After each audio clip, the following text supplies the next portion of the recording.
The airline industry is probably the most influential sector for automation for travel and tourism. The different types of automation was started by this group. It is this reason why we want to look deeper and to better understand this sector.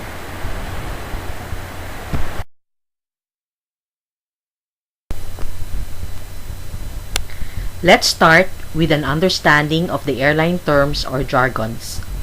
Some of these terms may have a different meaning in other sectors. What we will learn will be what people in the airline industry mean when these terms are used.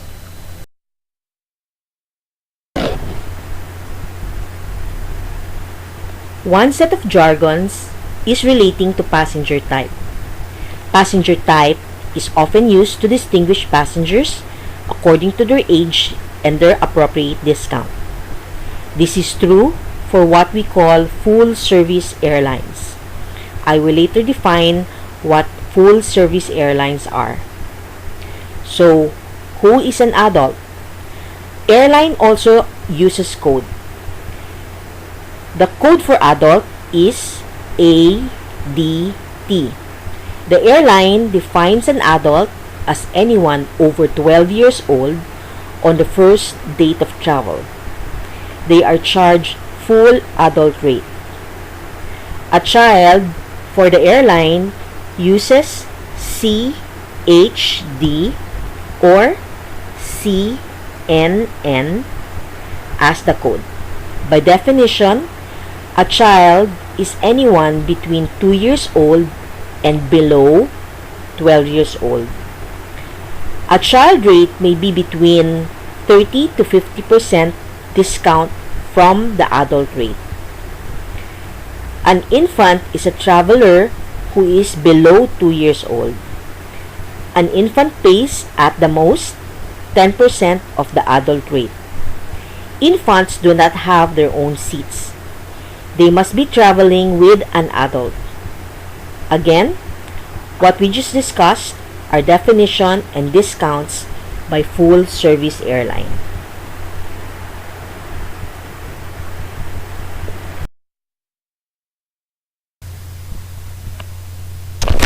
Next, we have passenger type according to occupation or purpose of travel. This is common for the Philippines since we have a lot of OFWs or overseas Filipino worker as well as outbound immigrants. Let's start with a seaman or sea-based worker. The code used is SC or SEA. By definition, a seaman is one who travels to join their ship or comes home from being on a tour of duty.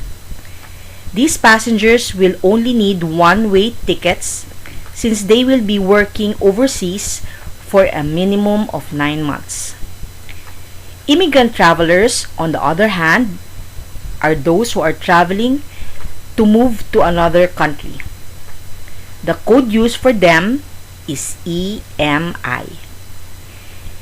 Labor workers for the airline are land-based workers.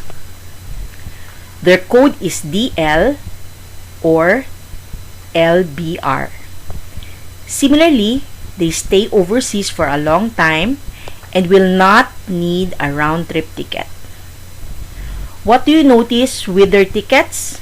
They all need one-way tickets, and unlike regular travelers who are required round-trip tickets when traveling internationally.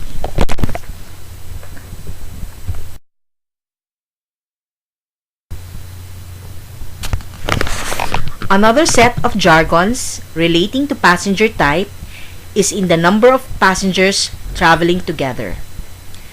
How many passengers would you think airlines consider as a group? Is it 100? 50? For the airline, when people of 10 or more travel on the same flight, they can be considered a group and can qualify for the benefits of group fare or group rate. The code used is GV or GIT, Group Inclusive Tour.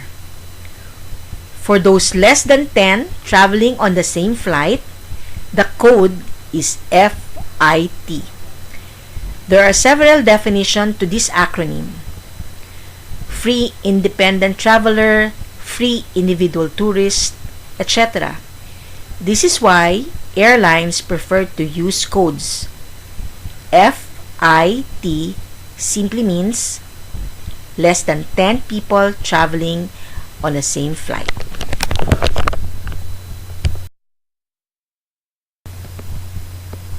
Next, we have terms online, offline. What to you is online or offline? For the airline, this relates to their office and operation. An online airline is one who has office and also flies to that city. Offline is one who has an office but does not operate flights to the place where they have the office.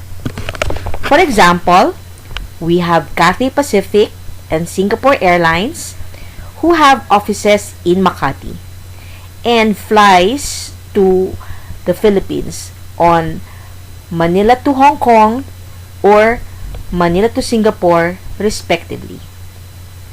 They are online airlines. An example of an offline airline is South African Airlines. They also have an office in Makati, but they do not fly directly to the Philippines from Johannesburg. So, South African Airlines is offline. New concepts for you? Sure.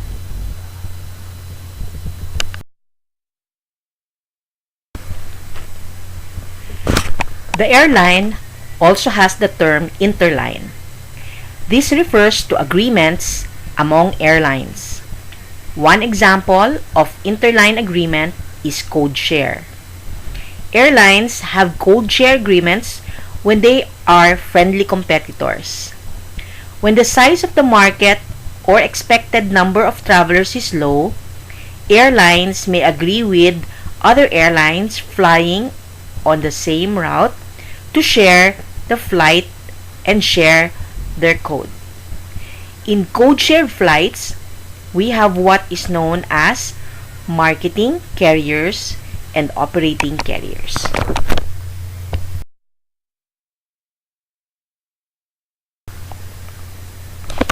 Here is an illustration of code share.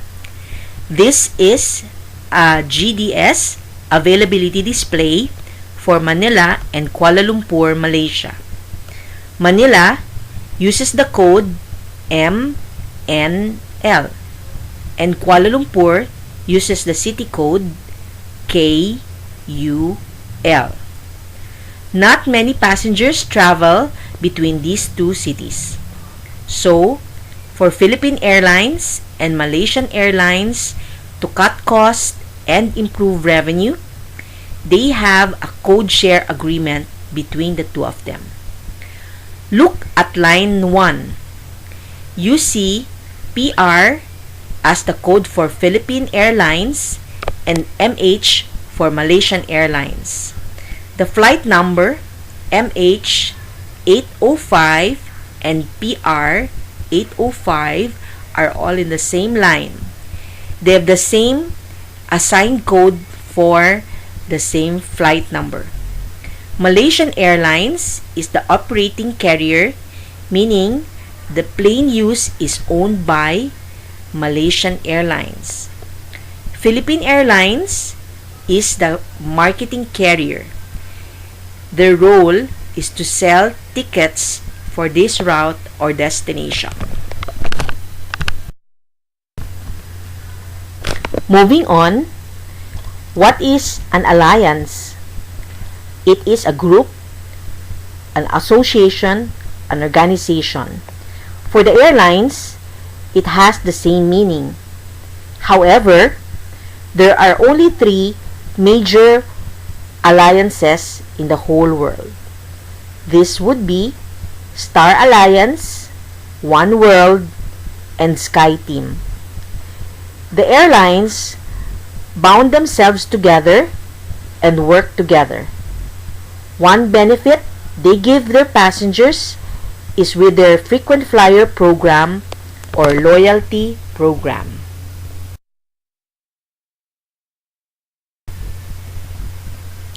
This is One World. You will notice that the member airlines come from different regions of the world. Which airlines do you know? American Airlines, Cathay Pacific, Japan Airlines. When the member airlines come from different continents, it somehow widens the route network or area of operation for each of them. This is Star Alliance. Among the three alliances, Star Alliance is the biggest in membership size. Which one is familiar to you? Is it Air Canada, Air China, Singapore Airlines, Thai? A loyalty member of Singapore Airlines will choose to fly with Air Canada rather than Canadian Airlines in order to earn more points. So the alliance is also good for marketing purposes.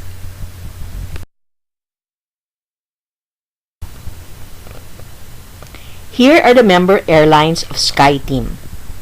We again see airlines from across the world like Air France, Air Mexico, Korean Air, etc. So far, have you seen Philippine Airlines or Cebu Pacific in any of these alliances? No? I guess not. An airline may opt to join an alliance or not. It is not a must for an airline to be part of an alliance.